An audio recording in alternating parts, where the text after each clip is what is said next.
Welcome to Module 5. So this is where we're going to talk about all the writing hacks that I've used over the years or I've seen other people use successfully. Some of them are ones that are tried and true for me. I still use them every day. Others are ones that I used for a while and then they lost their effectiveness or I just changed, which is actually one of the points I want to make about all these writing hacks is that first of all, you don't need to use them all, so don't feel overwhelmed. I think there's 6 or 7 lessons in this module. What I recommend is that you pick 1 or pick 2 and try them out. See if they boost your word count, if they help you to write more effectively, more efficiently, get more writing done in the time that you've got allotted to you. If it doesn't work, try something else. But definitely don't don't use them all right out of the gate. That would, I think that would just be overwhelming and you'd hurt yourself. So in this first lesson, I want to talk some more about your brain and how it affects your ability to be creative. And this is a lesson that I learned a million years ago. I was taking a technical writing class in Vancouver at a university, sort of a night class. And the teacher shared what I'm going to share with you today. And it was revolutionary for me. It was life-changing. And it's the thing that I still rely on to this day. To really be efficient with my writing and get a lot of writing done every day. So I'll stop setting it up and let's just talk about it. So the way that this teacher in the technical writing class explained this was that when we're in that place of wanting to create quantity rather than quality, when we're laying down track, when we're trying to just blurt out our first draft and create that ball of clay that we're going to use to then make a book. We want to stay on the right side of our brain, which is the creative side of our brain.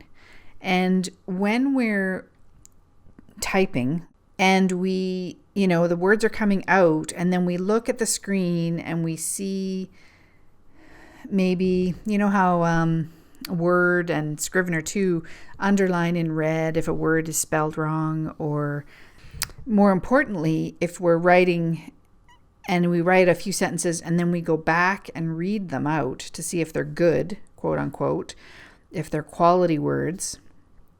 What happens then is that we move from the right creative side of our brain to the left brain, which is the more analytical and editorial side. Now, the brain science that's current might contradict this a little bit, and I think that people now think that the centers of our brain are less delineated, if that's the right way to say it, that there's more activity that goes on both sides of the brain all the time. But for the purposes of this lesson, just hang in there with me with this idea of left brain and right brain.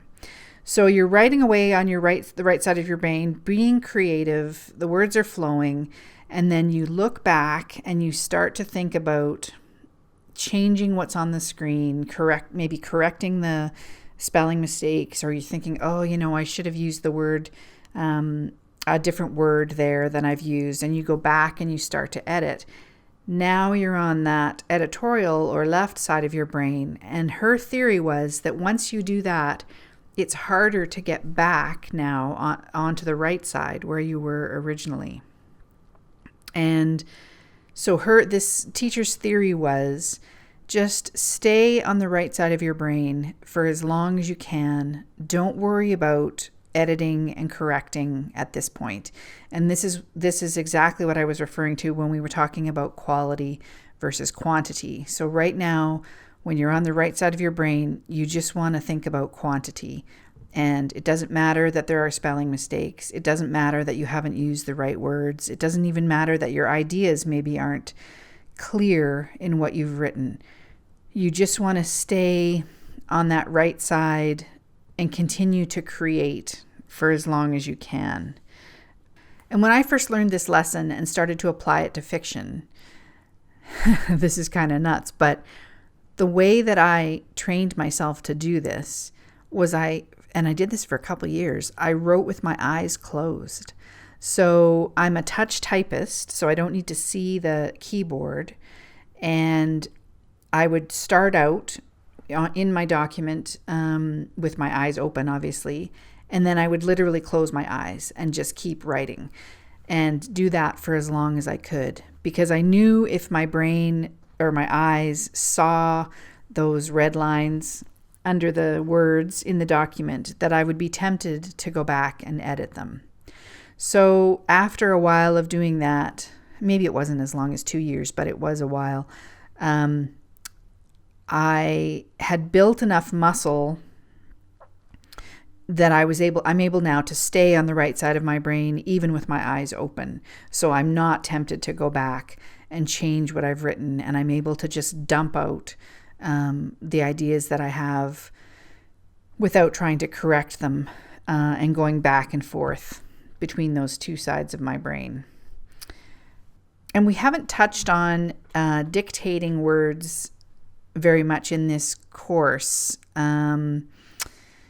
But this might be a place where dictation would be a real solution. If you're really struggling with editing your work while you're writing it down, you might want to consider thinking about dictating. So there are several episodes on the SPF show about dictation, and there are now voice-to-text apps on our phone and different pieces of software that you can use. So it's something to consider if this idea really appeals to you about just staying in the creative flow on the right side of your brain. So in the next lesson, we're going to talk about blocking your time. So let's jump in there.